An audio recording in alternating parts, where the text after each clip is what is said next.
Lucas capítulo 15, nós vamos ver o verso 11 e 12. Amém? Lucas 15, verso 11. Continuou. Certo homem tinha 2 filhos. O mais moço deles disse: Pai, dá-me a parte dos bens que me cabe. E ele repartiu a herança. Feche seus olhos mais uma vez. Pai amado, muito obrigado por essa noite. Nós já fomos ministrados através do louvor, nós já fomos ministrados através das orações, nós já tivemos um momento de gratidão. Agora eu quero entregar o momento da palavra em suas mãos. Que nada seja capaz de roubar a boa semente, nada seja capaz de impedir aquilo que o Senhor quer manifestar nessa noite, nem eu mesmo. Eu declaro em nome de Jesus, mentes cativas ao Senhor, corações inclinados para a Tua palavra, que hoje seja uma noite de transformação, de restauração, uma noite de salvação, e o Seu nome seja glorificado. Amém, irmãos? Eu acredito que a maioria de nós aqui já ouviu ou teve algum tipo de contato com a parábola do filho pródigo. Eu arrisco dizer que todos nós, de alguma forma, até você que está nos assistindo da sua casa, já conhece todas as 3 parábolas que está no livro de Lucas, no seu capítulo 15. Só que hoje eu quero te provocar a olhar essas parábolas por uma nova percepção. Eu quero te convidar, através daquilo que o Espírito Santo quer ministrar nessa noite, a olharmos e vermos a profundidade daquilo que Deus está revelando nessas 3 parábolas. Porque se nós observarmos bem, não diz respeito à ovelha perdida. É sobre o pastor que vai buscar a ovelha. Se nós nos debruçarmos, nós vamos perceber que não é sobre o filho que foi embora, mas é sobre o pai, que mesmo nós, buscando caminhos que nos levam para longe dele, mesmo tudo o que ele fez não sendo o suficiente para que nós ficássemos perto dele, escolheu nos amar, escolheu nos perdoar, escolheu se revelar para nós e dizer o quanto ele nos ama quando nós não tínhamos nada para oferecer. Irmãos, Deus tem chamado pessoas para viver nesse lugar. Essa semana eu tive a oportunidade de conversar com uma jovem, e durante a conversa ela começou a dizer que ela tem se sentindo atraída pelo Espírito. Ela já está distante dos caminhos do Senhor há alguns anos, só que ela tem sentido uma vontade. Algo tem ardido dentro dela, e ela me disse que já até começou a ler a palavra. E eu virei para ela e falei: olha, o Espírito está te chamando para viver uma nova vida nele. O seu pai está te atraindo para que você possa desfrutar da sua presença. E ela virou para mim e falou: mas pastor, eu fui para muito longe. Eu escolhi caminhos que me distanciaram dessa verdade. Você não sabe o que eu fiz. E eu falei para ela: o que pode nos separar do amor de Deus que foi dispensado a nós através de Jesus Cristo? Será que é a profundidade? Se você for no mais profundo abismo, ainda lá o amor de Deus vai estar. Talvez seja a altura. Se você for no mais altos céus, ainda assim lá o amor de Deus vai estar. Será que é o presente? É claro que não. O passado? Talvez seja o porvir. Principados, nada pode nos separar do amor de Deus. E o que você está sentindo é a necessidade de viver novamente esse amor, irmãos. O Espírito Santo tem atraído pessoas, e eu acredito que muita gente entrou aqui nessa noite porque tem ouvido esse chamado, porque tem sido atraído, essa voz que exala na sua mente e você não sabe de onde é, essa palavra que exala no seu coração e você não sabe como responder. Nada mais é do que o Espírito Santo de Deus te trazendo para perto dele. O que eu tenho que fazer então? Como eu me posiciono? Você só precisa dar vazão a esse sentimento. e não se preocupar, porque eu falei para aquela jovem, a grande questão é que a gente acha que dar ouvido a esse chamado é viver dentro de uma igreja, dar ouvido a esse chamado é abandonar tudo aquilo que eu fazia e agora não fazer mais. Eu falei, não é nada disso. Dar ouvido a esse chamado é chegar mais perto do nosso Pai e dizer para Ele todas as nossas debilidades, na certeza que é Ele que vai cuidar de nós.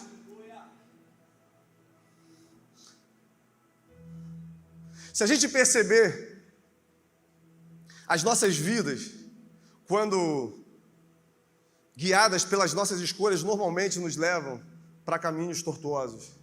Caminhos que num primeiro momento parecem bons. Caminhos que no primeiro momento parece que vai nos trazer satisfação, mas o final é de dor, de destruição e de morte. Como eu falei, a parábola do filho pródigo, ela é muito conhecida.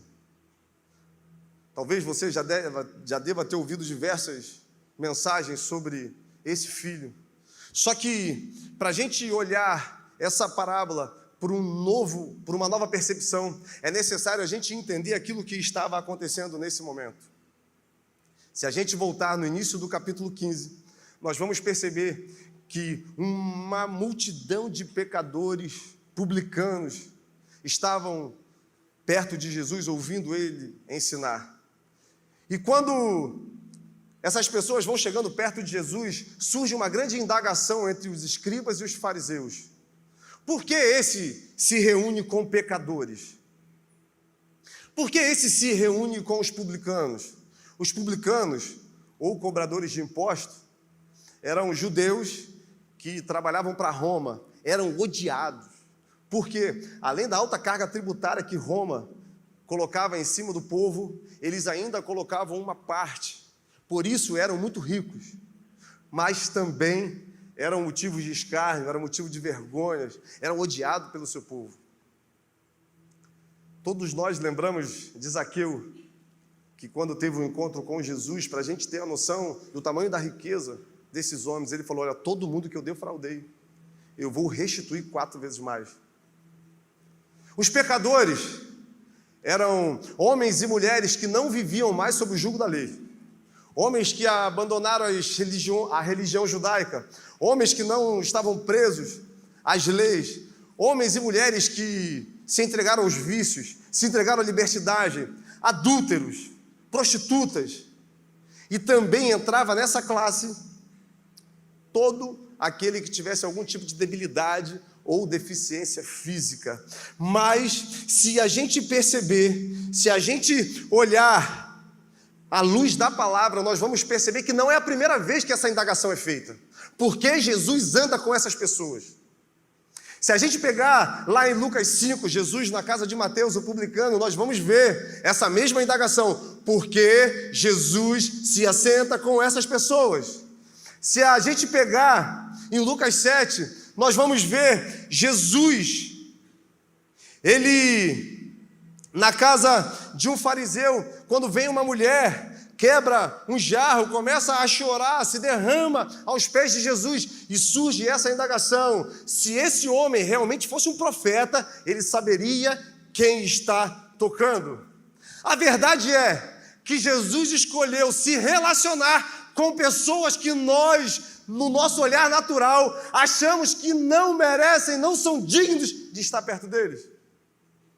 A verdade é que se Jesus viesse nesse tempo, talvez ele se revelaria para as pessoas que estão todos os dias almoçando aqui nesse restaurante. Jesus escolheria para andar homens e mulheres que nós olhamos e dizemos: como pode o mestre estar perto dessas pessoas? Eu estou falando de um Deus que escolheu uma mulher discriminada pela sociedade, uma mulher que estava ao meio-dia num poço, pegando água, porque emocionalmente ela estava dilacerada. Era uma mulher que tinha casado várias vezes, era uma mulher que tinha se relacionado com vários homens, e é para essa mulher que ele diz: eu sou o Messias. A grande questão é que nós achamos que ele vai trabalhar segundo a nossa lógica, nós achamos que ele vai fazer aquilo segundo nós queremos, mas ele não veio para os bons, Ele não veio chamar os justos, ele veio chamar os pecadores ao arrependimento. Eu não sei como você entrou aqui nessa noite, qual olhar você tem olhado para Jesus, mas uma coisa eu quero te dizer: não importa a forma com que você olhe, o que importa é como Ele olha para você, e o olhar de Jesus para nós se revela nessas Escrituras. Não tem a ver com o passado, com aquilo que nós fizemos. Não tem a ver com o presente, com aquilo que nós fazemos. O que vai determinar a forma que nós vamos nos relacionar com Ele é como nós vamos nos posicionar no momento que nós tivermos um encontro. E, irmãos, o encontro com Jesus é uma jornada louca que vai virar a nossa vida de cabeça para baixo. Eu virei para aquela jovem e falei assim: você acha que loucura é você viver numa boate? Eu já vivi. Você acha que doideira é você se encher de algum tipo de bebida? Você usar drogas? Loucura é você entrar em um lugar em Deus e acreditar que o Deus tão poderoso está falando com você, que Ele tem coisas para te oferecer. É acreditar que por mais que a gente esteja sofrendo no presente, não se compara com aquilo que há de vir. É se lançar nessa verdade, entendendo que nada pode nos separar desse amor. Isso é doideira. Não me venha dizer que a vida de crente é chato, porque é loucura. E loucura também é Deus escolher essas pessoas para andar do lado dele. Existem 2 ditados que são muito interessantes. O primeiro é: diga-me quem tu andas que eu te direi. E o outro é: nós somos a média das 5 pessoas que estão ao nosso redor, que nós nos relacionamos. Isso é verdade. Só que Jesus, Ele não se enquadra em padrões humanos. Por quê? Porque todo mundo que chegava perto dele tinha a vida transformada. Todo mundo que se relacionava com ele, por mais dolorosa que tenha sido a sua vida, ele tinha poder, amor e humildade o suficiente para ressignificar a história dessas pessoas. Só que se nós pegarmos essas pessoas, esses personagens, nós vamos perceber que logo após o encontro com o mestre, eles se posicionaram. Eu poderia falar de Pedro, Tiago e João. Estavam frustrados, estavam cansados, uma noite inteira pescando, sem sucesso nenhum. Aqueles homens confiavam na força dos próprios braços. Só que essa força que eles empreenderam não levou eles a lugar nenhum. E quando eles encontram com o mestre, que Jesus ordena que lance a rede para o outro lado, eles têm a maior pesca da vida deles. Só que nesse momento, tudo perde o valor. No momento que eles fazem a maior pesca da vida deles, eles largam tudo e se tornam pescadores de... Eu poderia falar do paralítico de Betesda, que a expectativa daquele homem era, no momento que o anjo tocasse nas águas, ele corresse e fosse o primeiro para ser curado. 38 anos passando por sofrimento, 38 anos, eu acredito até que já sem esperança. Só que chegou um dia que não foi ele que foi tocar nas águas. O próprio Deus se revelou para ele e disse: toma o teu leito e anda. E aquele homem, naquele momento, acreditou naquela palavra, pegou tudo aquilo que ele tinha, levantou e andou. É um Deus que muda destinos, é um Deus que muda a história, é um Deus que tem a capacidade de fazer nova todas as coisas, e principalmente, é um Deus que tem expectativas ao nosso respeito. É um Deus que espera que a gente encontre suficiência nele. Porque eu não sei se você algum dia já se questionou: por que esse filho foi embora? Você já se perguntou isso? O cara tinha tudo, pô. O cara era de uma família rica, porque o seu pai tinha muitos bens. Tinha servos.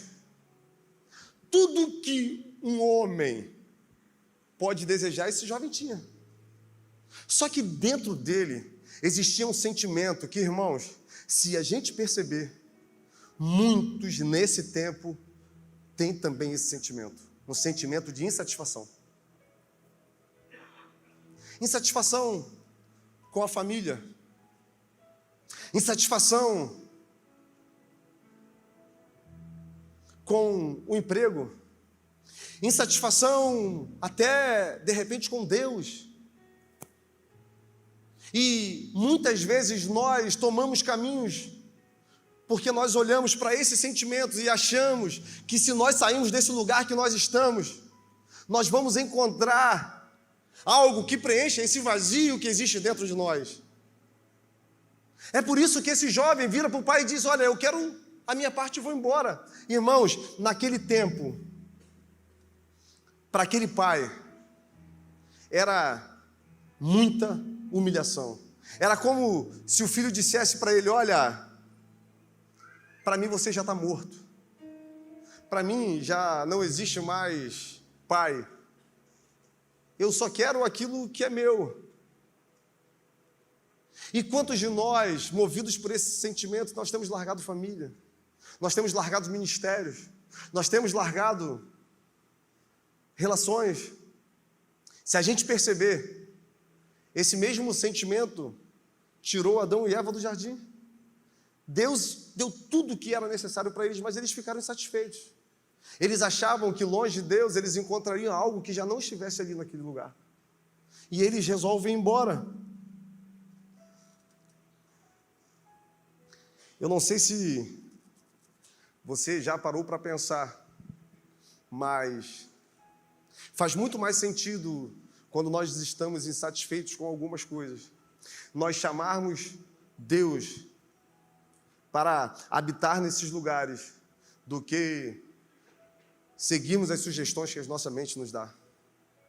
Porque eu conheço muitas pessoas que trilharam esse caminho e hoje dariam tudo para ter a oportunidade de viver naquele lugar que um dia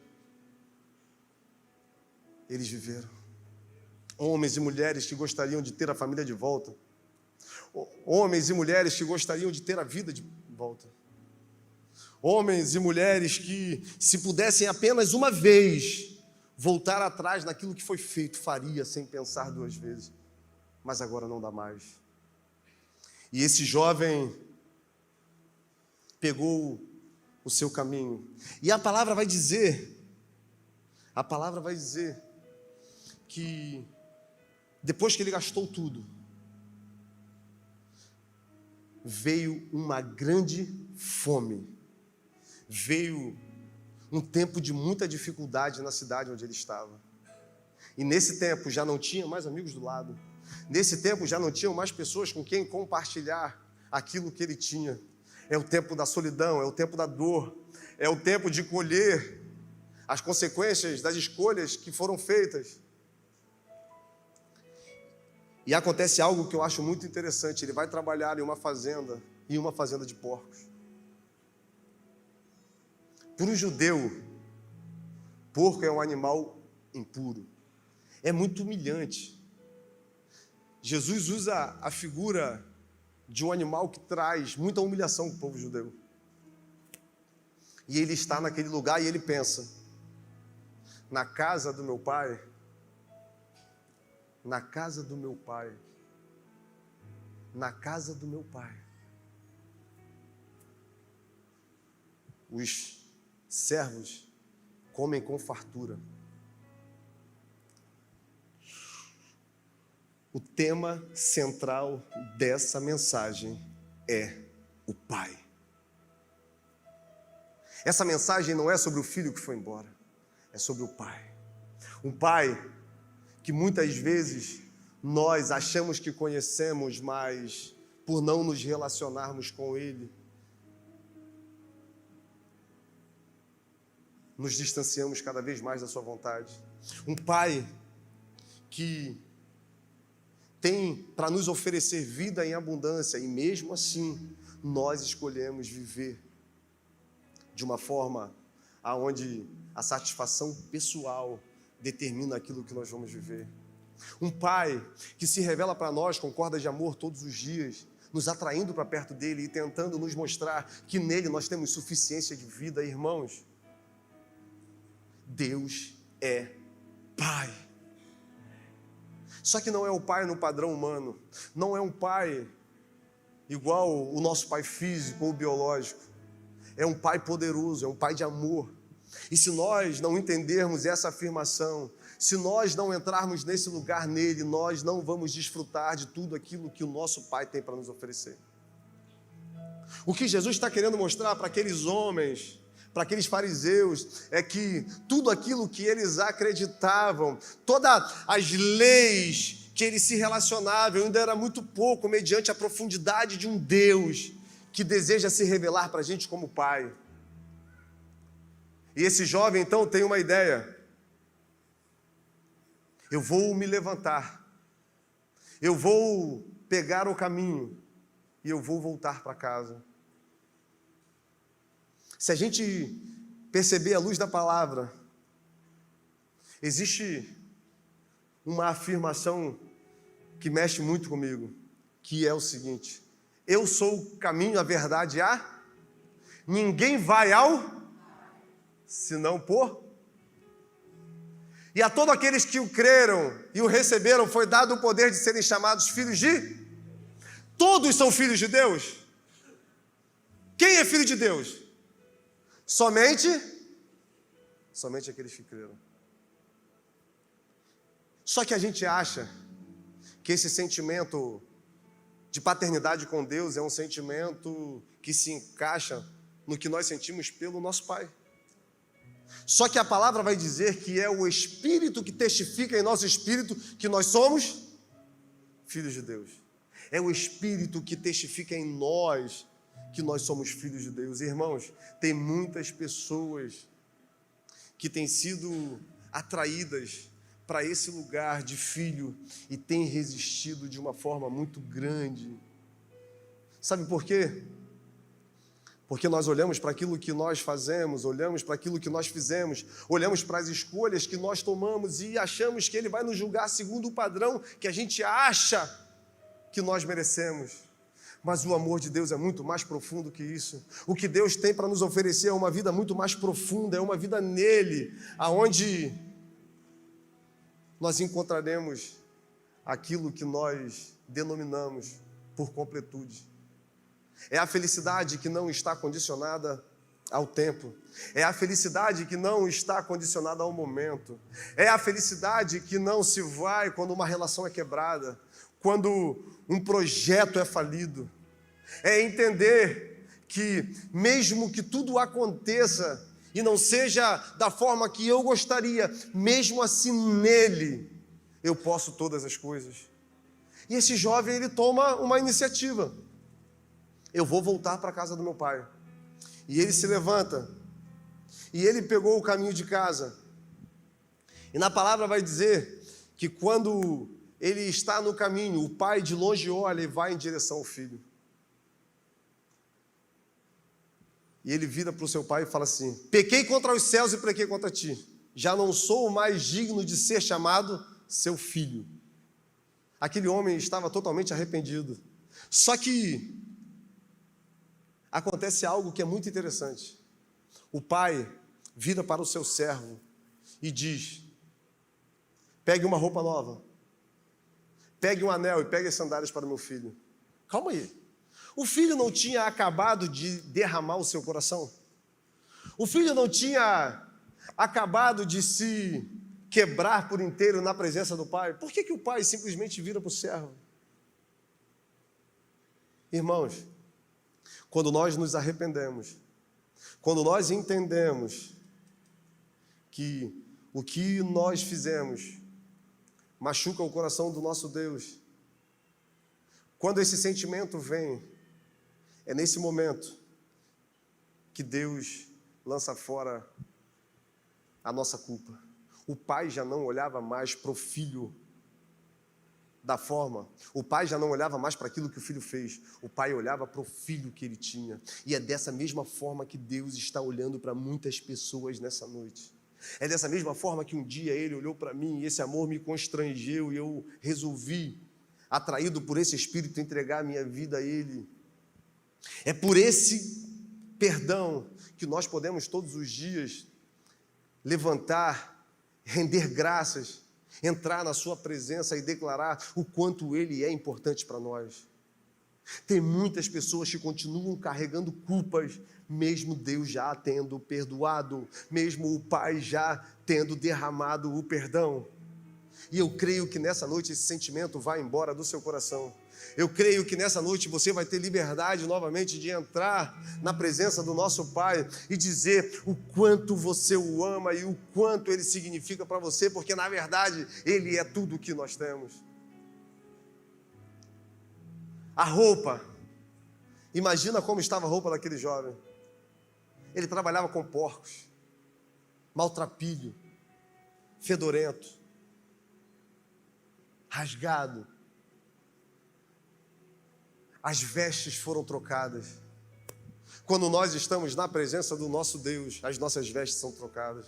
Ele já não nos olha da forma com que nós nos comportamos, da forma que nós estamos. Ele nos olha com um olhar de amor. E o que Ele recebe é aquilo que exala dos nossos corações. Naquele momento, aquele jovem é reposicionado na família. Ele recebe um anel, que quer dizer, agora você está novamente no seu lugar de filho. E ele recebe as sandálias. Escravos andavam descalços. Por mais que o desejo do coração daquele homem fosse trabalhar para o seu pai, ser um escravo naquela casa, a partir daquele momento, ele estava entrando em um lugar que era de filho novamente, não porque ele merecia. Nós entramos nesse lugar não porque nós merecemos, mas porque o nosso Pai é bondoso, porque o nosso Pai é de amor, porque o nosso Pai é de verdade. O objetivo dessas parábolas contadas por Jesus era compreender a opinião distorcida que aqueles fariseus tinham a respeito do próprio Deus. O objetivo do Evangelho é transformar a nossa vida.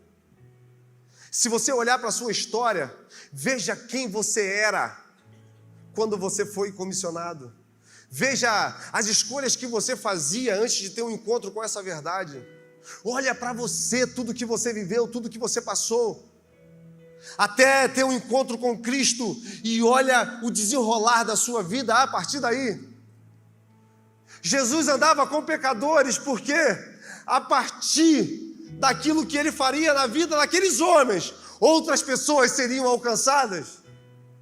É aquilo que Paulo diz: tesouros em vasos de barro, para que o poder não seja nosso, mas que a gente resplandeça a glória que é de Deus.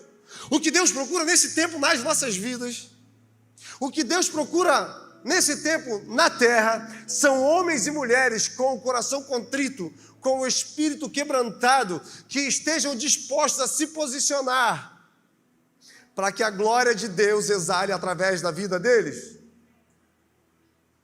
Não é pelo que nós temos, não é pelo que nós fazemos, é pelo Pai que nos ama de verdade e está nos chamando para perto dele todos os dias. O que eu vou fazer então?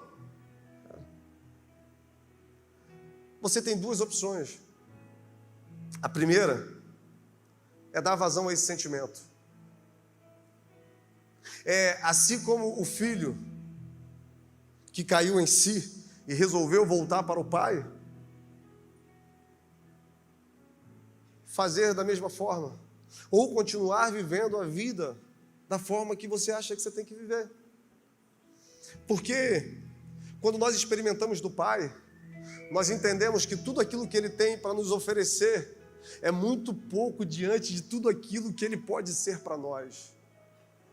Existe o desejo de Deus de governar as nossas vidas, de nos entregar algo que é muito precioso,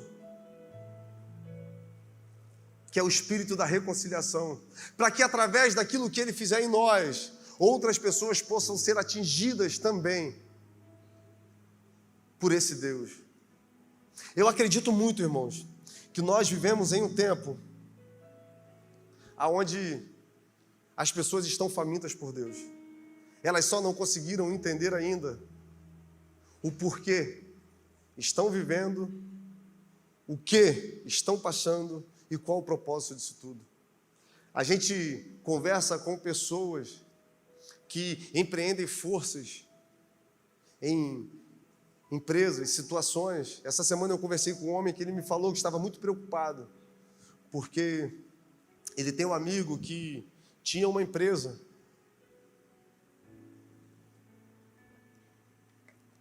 e ele dedicou muita força a essa empresa, muito trabalho, muita dedicação, e essa empresa prosperou muito. Só que quando ele encontrou essa prosperidade, ele simplesmente entrou num quadro grave de depressão, porque a vida dele perdeu sentido. Todas as vezes que nós canalizamos a nossa força apenas em coisas que satisfaçam aquilo que nós queremos, a nossa necessidade momentânea, possivelmente no final nós vamos nos frustrar. Mas quando nós empreendemos a nossa força nessas coisas e nos relacionamos com Deus e somos impulsionados através do Espírito a romper e a viver coisas sobrenaturais em Deus, quando nós chegamos nesse lugar, nós entendemos que esse lugar ainda é muito pouco diante de tudo aquilo que Deus tem para nos oferecer. O Espírito deseja se revelar para você nessa noite como um pai. O Espírito deseja te acalentar nos momentos onde a dor consome o seu coração. Nos momentos onde a depressão tenta direcionar a sua vida, o Espírito deseja agir e transformar o quadro que você está vivendo. Nós pregamos um Deus que renova todas as coisas e eu creio que nessa noite você também vai ser alcançado por essa graça. Eu quero te convidar a ficar de pé. Essa canção, ela foi extraída lá do livro de Êxodo, quando Deus desejava se revelar para os homens no deserto. Só que eles temeram. É muito comum no momento onde nós olhamos as nossas debilidades, olhamos um Deus tão grande, nós tememos. Sabe por quê? Porque é muito difícil nós transicionarmos a nossa mente de um Deus tão grande, de um Deus tão poderoso, tão magnífico em suas obras, para um Deus que é Pai, um Deus que ama, um Deus que compreende, um Deus que se relaciona. Quando nós entendemos que Ele é nosso Pai, que Ele é o nosso cuidador, o nosso provedor, que Ele é aquele que algumas vezes vai nos exortar, vai nos apertar, mas também vai nos dar um escape, vai nos fazer aprender e vai continuar nos amando, a nossa jornada com Ele fica mais fácil.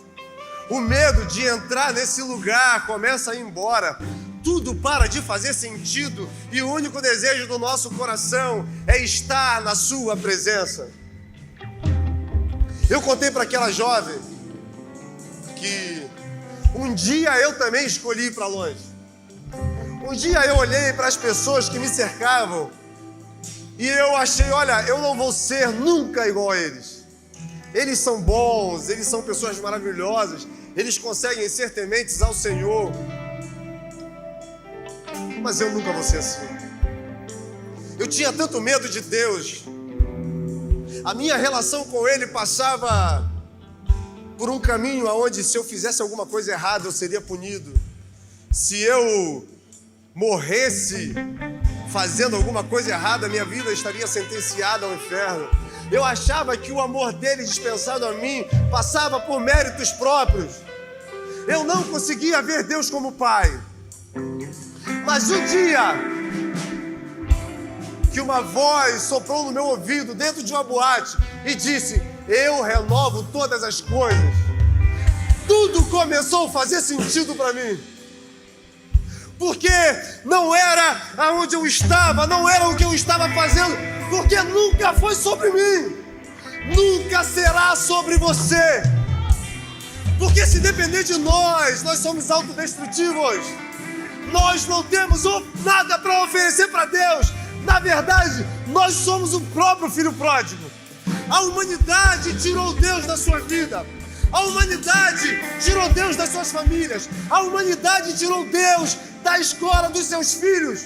E quando alguma coisa acontece, nós perguntamos: cadê Deus?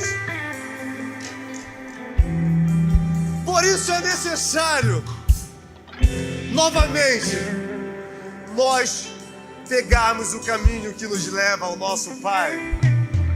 Só que até esse caminho não depende de nós mesmos. Porque esse caminho foi trilhado com sangue. Esse caminho foi trilhado com dor. Esse caminho foi trilhado com vergonha. Esse caminho foi trilhado através de uma cruz, através da morte de um justo. Ele levou sobre si as nossas dores.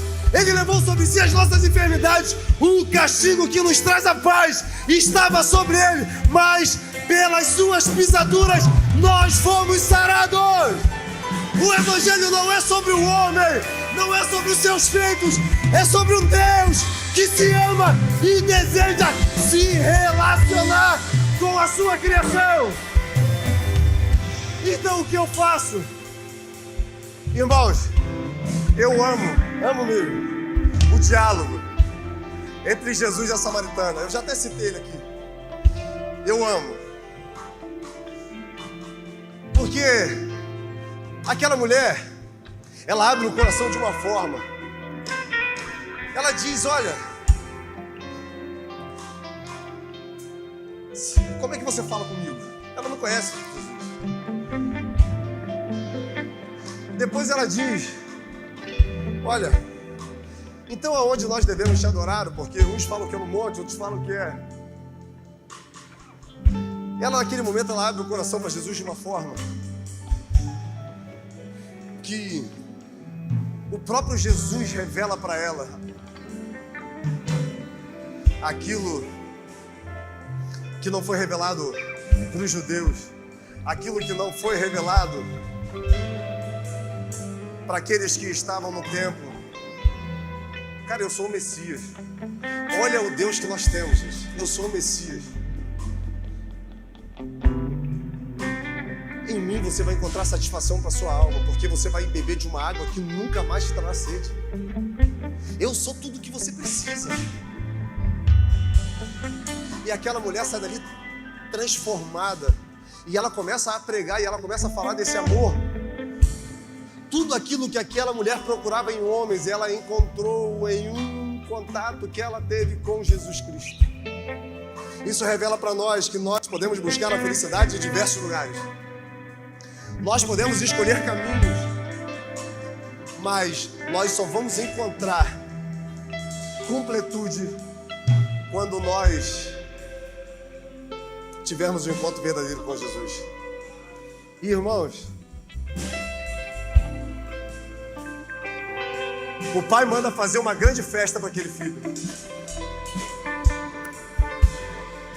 Na palavra vai dizer que existe uma grande festa nos céus quando um pecador se arrepende. Eu já falei aqui algumas vezes. É algo que eu tenho muita curiosidade para ver. É o que acontece no céu quando um pecador se arrepende do seu pecado. É o efeito que isso causa no coração de Deus, a ponto do céu todo festejar. E nós não temos tempo, porque nós estamos com a hora muito avançada. E eu queria fazer uma oração por você. Talvez nessa noite você entrou aqui muito distante. Ou talvez você seja aquele que o Espírito está falando no seu coração já há tempos, há dias. Você acha até que está ficando doido. Se você é essa pessoa, eu queria que você colocasse a mão no seu coração rapidamente. Nós vamos fazer uma oração. Se você é aquele que precisa voltar para esse lugar de filho, eu queria que você colocasse a mão no seu coração. Acende a luz aí, por favor. Se você precisa voltar para esse lugar, você que está com a mão no coração, só levante as suas mãos e sinalize para Ele. Aleluia, glória a Deus. E nós vamos orar. Pai amado, Pai querido, nós louvamos e bendizemos o Teu nome. Pessoas nesse momento estão com as mãos no coração, dizendo que precisam voltar para um lugar de filhos de Deus. É o Senhor que tem atraído, é o Senhor que tem chamado, é o Senhor que tem buscado. Senhor, escreve o nome dessas pessoas no livro da vida, lança fora toda a culpa, toda a amargura, lança fora tudo aquilo que vem trazendo confusão na mente, no coração, que a partir de hoje, seus filhos, nossos filhos, possam viver uma vida nova em Deus e ter a transformação em todas as áreas.